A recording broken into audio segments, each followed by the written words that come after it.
Boa tarde. Boa tarde. Essa é a primeira de uma série de aulas que nós vamos gravar e passar para vocês. Tá? Hoje nós vamos ver o pré-modernismo. O que foi o pré-modernismo?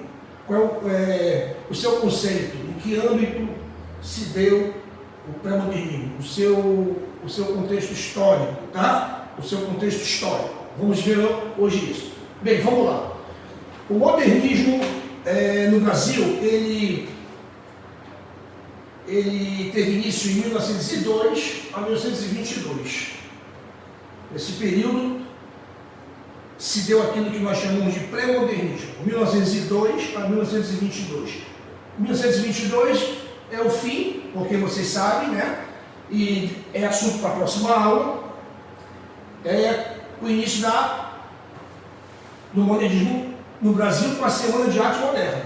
Tá? Então, o pré-modernismo está no meio ali, na intersecção entre o passado e o modernismo. Está no meio ali, não está com o pé lá e o pé cá.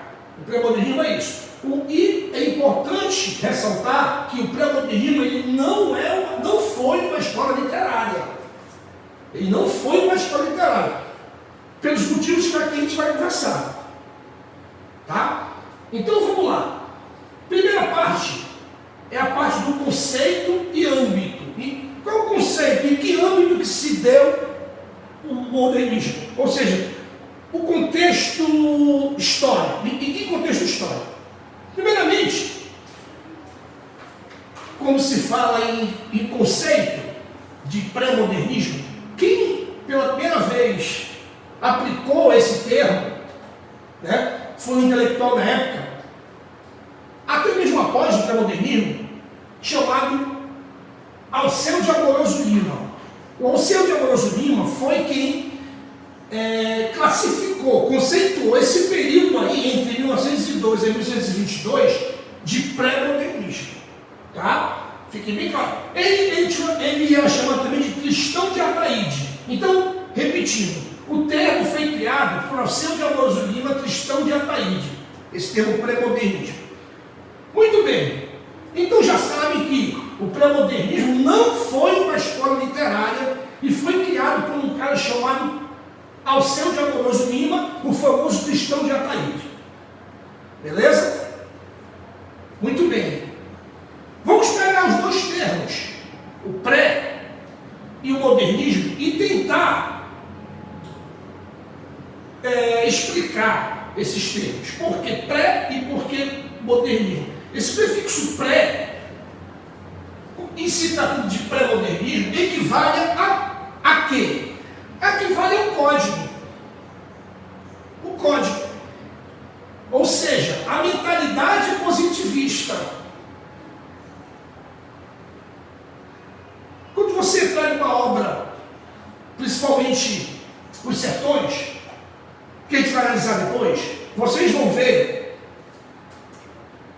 que apesar de trazer algo moderno, ela ainda está muito presa, principalmente em relação ao ao código, à escrita, a modelos antiquados. Tanto é que o Cristo da Cruz escreve, depois ele foi apelidado, né? A escrita é uma escrita barroca. Palavras de difícil entendimento. Então, esse é o exemplo de que por que não é totalmente modernistas ainda essa galera aqui? Porque estão presos ainda muito à questão do código, da escrita. Exemplo foi o que eu dei. Os Sertões, ao mesmo tempo em que ele traz o novo, ele está ainda atrelado ao velho. Ao velho em que sentido? Da escrita. E o moderno?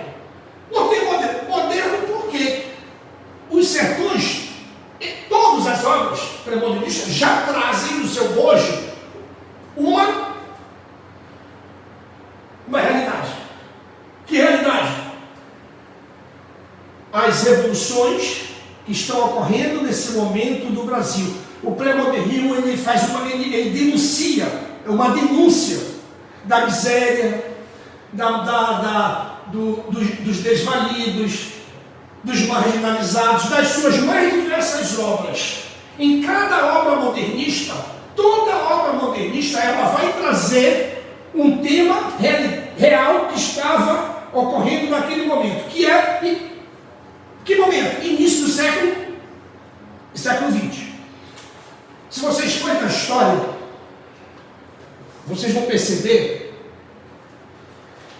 que nos primeiros 20 anos do século passado, o Brasil era um barril de pólvora. Para onde você olhasse no mapa, existia revolução. Então aqui no norte, o ciclo da borracha,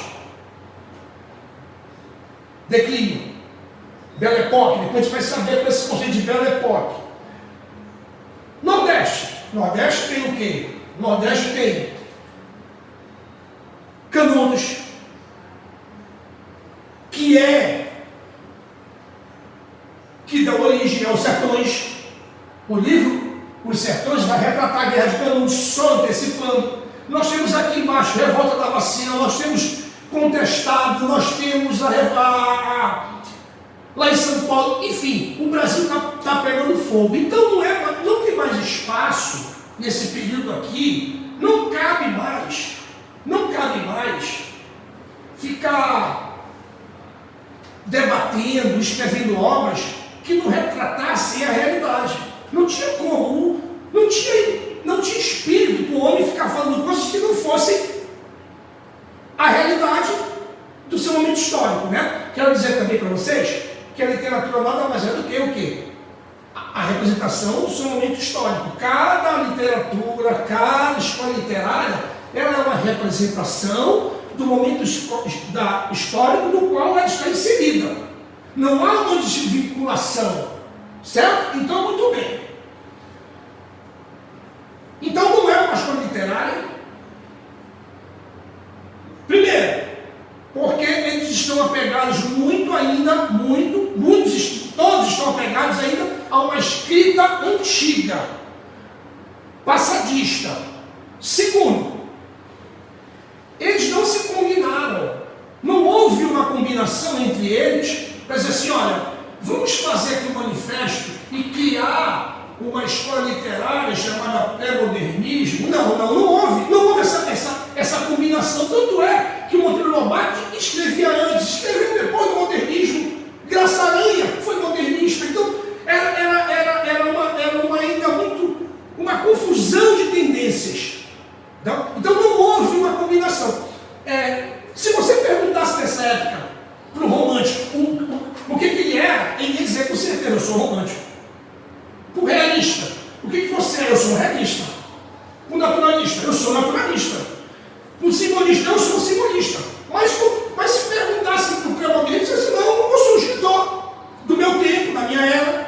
Eu sou escritor do momento, que estou retratando o que eu estou vendo. Então, não houve uma combinação. São tendências híbridas, hibridismo, sincretismo literário, essa palavra. Então nós temos alguns termos que vocês podem memorizar, que vão ajudá-los na hora de resolver qualquer problema acerca do pré-modernismo. São palavras-chave. Então vamos lá. Pelo que eu já falei até agora, os termos-chave são: não é uma escola literária, há um sincretismo literário, todo mundo ainda muito sincrético, misturado, cada um escrevendo de uma forma ou de outra. Não há um acerto, não houve uma combinação entre eles. Por isso que não é considerada uma escola literária. Beleza? Muito bem. Outra palavra-chave para entender esse momento é o que chamam de Belle Époque, que é uma palavra francesa que quer dizer época bela. Nesse início do século XX, vocês dêem uma olhada lá na história do mundo, da Europa, as grandes descobertas, né? A França está fervilhando. A França, na verdade, é o berço cultural dessa época. Todo mundo ia para a França estudar. Né? Todos os filhos de papai aqui do Brasil, os grandes fazendeiros, todos mandavam seus filhos para a França. Então a França era o berço, era a bela época, a época dos cafés. Aqui em Manaus, nós tivemos a nossa bela época. Que foi o quê? A época da borracha. A construção do Teatro Amazonas, a construção do Palácio da Justiça, a construção da alfândega, os navios franceses vinham lotados de cocotas francesas, também conhecidas como as prostitutas francesas, tinha um cabaré chinelo. Então Manaus era princesinha dos trópicos, né? Manaus tinha telégrafo, Manaus tinha bonde. Então isso se chama Belle Époque, a grande época, a época da Revolução. Tá? Então, o pré-modernismo está inserido nessa situação, nesse contexto de Belle Époque. Certinho? Então vamos lá. O pré-modernismo está na intersecção, no meio, entre o passado e aquilo que se prenuncia, o que vai vir. O passado, por que é pré? Porque eles escrevem ainda com uma mentalidade positivista, científica, Augusto Comte, né? O código e a palavra não mudam, palavras difíceis ainda, a moda parnasiana. Então, por exemplo, Os Sertões, que é a obra que marca, né? É a nossa Bíblia da nacionalidade, escrita com cordão, como dizem, né?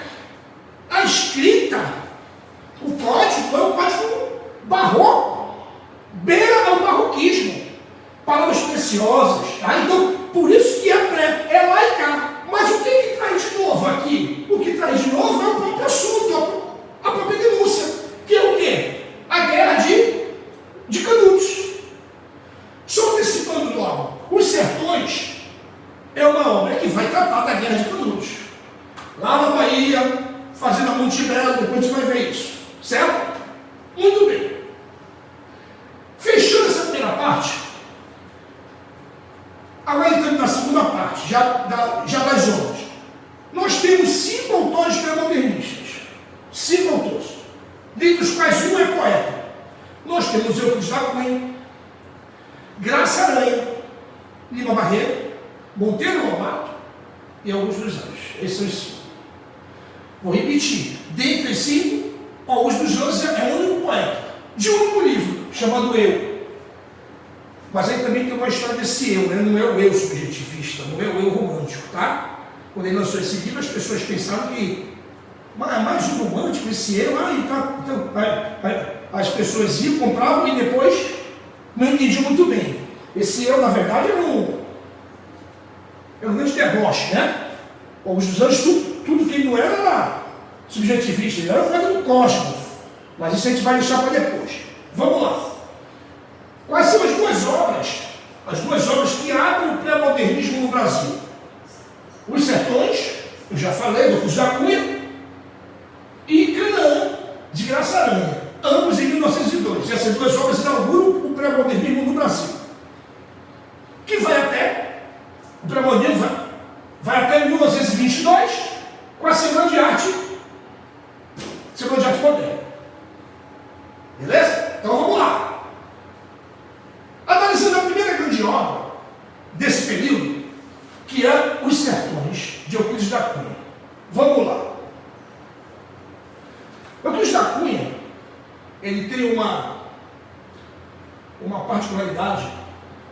Ele é muito conhecido pelo fato que ocorreu na sua vida. Não sei se vocês sabem disso, né?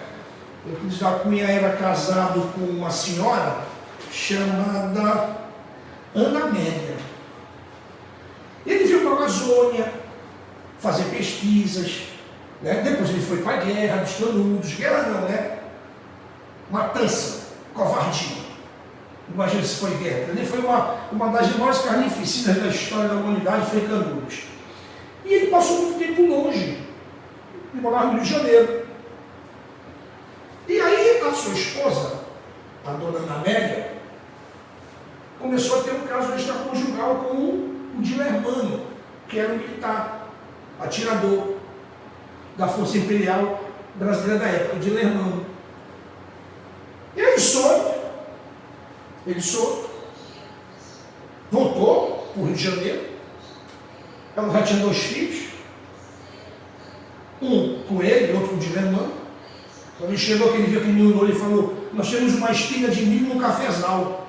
O garoto era louro dos olhos azuis, ele era moreno, ela era morena, mas ele aceitou, né? Eu vou repetir a frase que ele falou: nós temos uma espiga de milho no cafezal.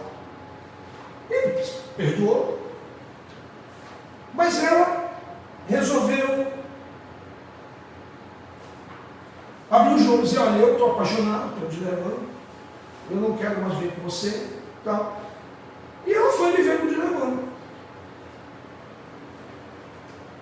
Passados dias, passados meses, a própria sociedade machista da época, né, influenciado por essa humilhação pública, começaram a... E aí, Euclides, não vai fazer nada, tem que lavar tua mão em sangue. Poxa, isso não se faz, tá? Ele já é um escritor famoso, famosíssimo na época, né? Muito famoso, porque Jacunha era um grande nome, né? Foi considerado, essa obra, Os Sertões, é uma obra, é o nosso épico, grande épico rural, agreste, né? E aí, então, ele foi em Botafogo, na casa de um primo que ele tinha, pegou uma arma e foi lá para o bairro onde a Ana Amélia morava com o Dilermano, já estavam morando juntos, tá? Já estavam morando juntos. E se dirigiu para lá. Era ali na vida suburbana, no bairro da Piedade, do Rio de Janeiro, zona norte do Rio de Janeiro. Chegou lá, bateu, de Norá, aquele irmão do Dilermano abre a porta, eles estão almoçando, né? O Euclides da Cunha, nervoso com a arma, começa a atirar. Pega 2 tiros no de Norá, aqui na cervical, inclusive o Dilermano fica paralítico, depois ele se suicida lá no Rio Grande do Sul, né? Lá no Rio Guaíba, ele suicida-se.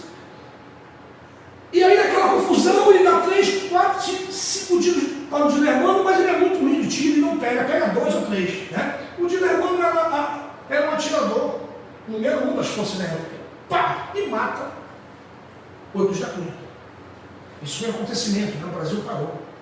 Todos os jornais da época publicaram, o Rio de Janeiro parou, foi uma comoção geral no Brasil, né? Amante de esposa mata o grande escritor Euclides da Cunha, aquele que escreveu Os Sertões, enfim, foi uma comoção. Mas o mais interessante, aí ele foi absolvido, o Dilermano é absolvido, foi para júri e foi absolvido por legítima defesa. Ele estava lá almoçando, o cara lá na sua casa, com o revólver em punho, dando tiro, né? Então ele foi absolvido. E vida que segue. Continuou com a mulher, a ex do Euclides da Cunha. Passados 7 anos, o Dilermano estava no cartório lá, na vara, eu acho que ele foi resolver a questão dos filhos, registrar uma questão dessas aí. E aí eis que surge um rapaz atrás dele, ele está conversando, quando ele dá o nome de Dilermano, o rapaz olha, saca o revólver e dá um tiro, 2 tiros pela costa. Quando ele olha, era o Euclides da Cunha Júnior, o filho de Euclides da Cunha. E ele se joga por ali, já matei o pai, pelo amor de Deus, eu não vou matar. O filho da mulher que eu amo, ele corre, se joga para ali e fala, tá. É uma confusão. Eu só sei que ele corre atrás, né? Ainda corre atrás. O Dilermano vai e mata também o filho. Ou seja, o Dilermano matou os 2 Euclides, o pai e o filho. Tá?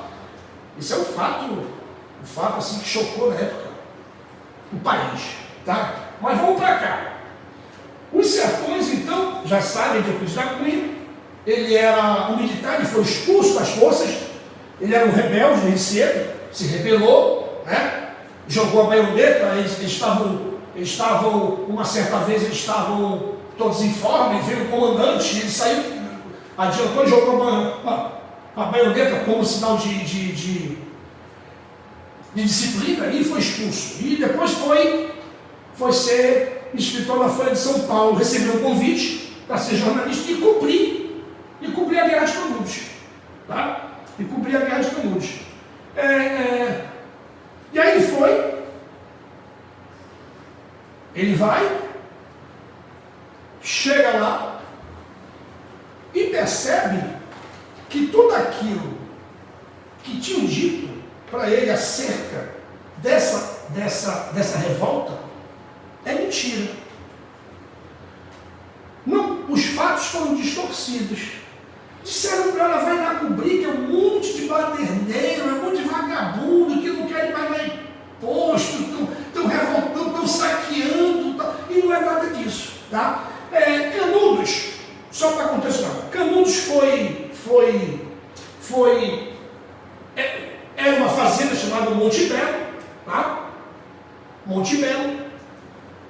Surgiu um cara messiano, chamado Antônio Conselheiro, um messiano, magrinho, barbudo, andava perambulando, também tinha sofrido na vida pra caramba, foi expulso, a mulher deixou, perdeu emprego, e ficou perambulando pelas aquelas áreas ali da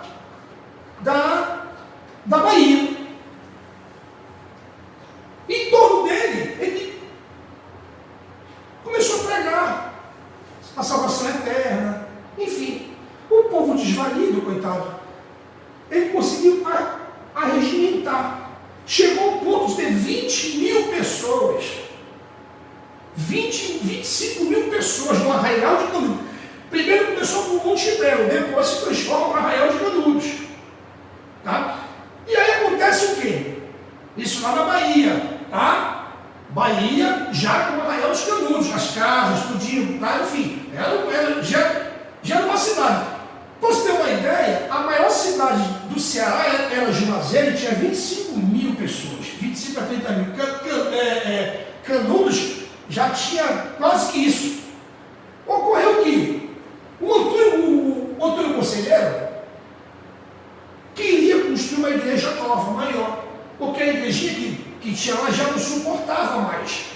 E foi em Juazeiro e comprou umas tábuas, muitas tábuas. Só que essas tábuas não chegaram, deram calote. E aí o povo de Canudos se revoltou. Não, e aí? E aí, mestre, vai ficar por isso mesmo? Não, claro que não. E aí ele manda um recado, olha, vocês dão as tábuas, nós vamos aí, invadir. O governo de Juazeiro todo entra em faz uma confusão, aí convoca 7, 10 militares para defender Juazeiro. Os jagunços não, os homens do Antônio Conselheiro vão, né, e matam os 10 homens. Isso foi o estopim para que a República, para que o governo do Brasil exterminasse Canudos. O que aconteceu? Então, por causa de madeira, ocorreu a revolta de Canudos. Né? O que acontece? O governo de Juazeiro se sente humilhado. E comunica o governo central, olha, nós fomos humilhados, esses caras invadiram aqui, tá? Isso não pode acontecer. O governo então resolveu mandar uma tropa para Canudos. Pouco mais de 5 mil, 3 mil homens. Todos morrem. Eles entram naquelas vielas, não conhecem. Os jagunços lá, os messiânicos, né? Matam todos. Mandam uma terceira, matam todos. Na quarta expedição, o próprio ministro da guerra comanda e leva quase que todo o exército do Brasil. Canhões, um canhão potente, muitos canhões, e aí então não resistem. E aí eles dizimam Canudos. E o Euclides da Cunha está lá vendo isso, presenciando, vendo. E chega à conclusão de que aquele povo não era o povo que tinham dito para ele que eles eram marginalizados. Não, eles eram marginalizados. Eles queriam ter vez e voz.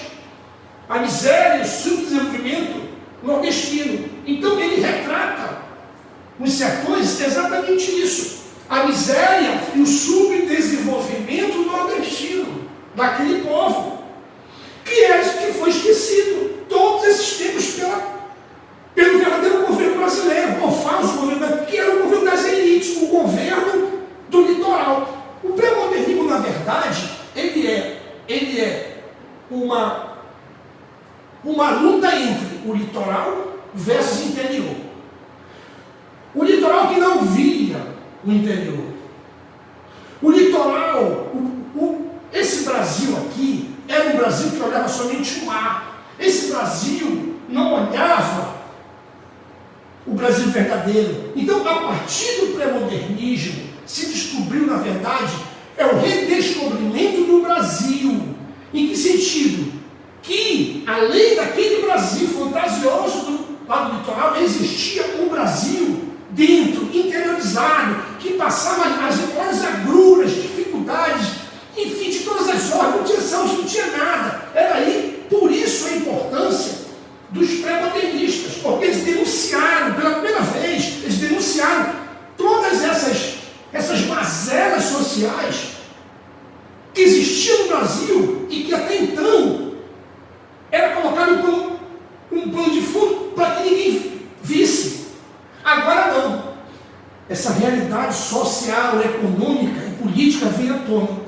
Por isso, a importância do pré-modernismo. Tá? Nesse primeiro momento, vamos ficar aqui. Tá? No segundo momento, vamos analisar as outras obras, tá? Uma a uma, com mais profundidade. O importante é entender, nesse primeiro momento, em que contexto se deu o pré-modernismo do Brasil. Então vamos lá, recapitulando rapidinho. 1902 a 1922, não é Pascoal Literária. Quem cunhou esse nome, quem deu esse nome, foi o Alceu de Amoroso Lima, cristão de Ataíde. Em que momento histórico? No início do século XX, quando o Brasil passava por várias revoluções, o Brasil era um barril de pólvora. Ao mesmo tempo, a Belle Époque é uma contradição, né? O mundo se desenvolvendo e o mundo em guerra. Tá ok? Da próxima aula, a gente continua analisando mais profundamente os sertões, tá?